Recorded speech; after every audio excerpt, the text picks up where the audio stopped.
A new emergency order is in effect this morning for cargo trains. Federal regulators issued the rules Tuesday following a series of explosive rail accidents involving crude oil. They want strict testing and tighter safety regulations. Jeff Pegues is in Washington with the government's response to the growing danger.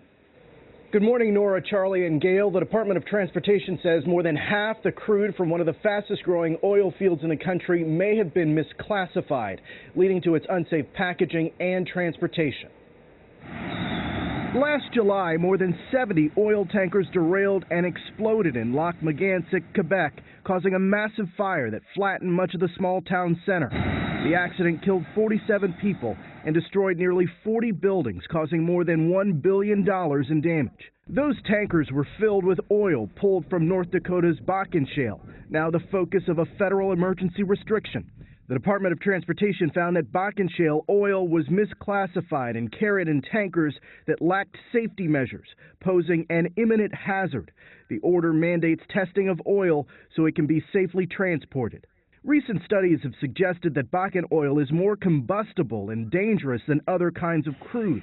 Within 6 months of the Quebec incident, explosive derailments involving the crude occurred in Alabama and North Dakota.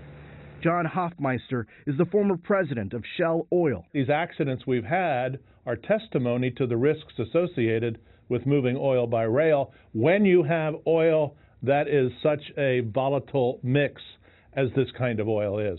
According to the Association of American Railroads, 3% of crude tankers lack the protective measures to safely carry Bakken oil. We learn as we go, and we respond appropriately to what we learn. There's a voluntary effort underway by the industry to deal with the construction of the rail cars, and I think that will take place in due course.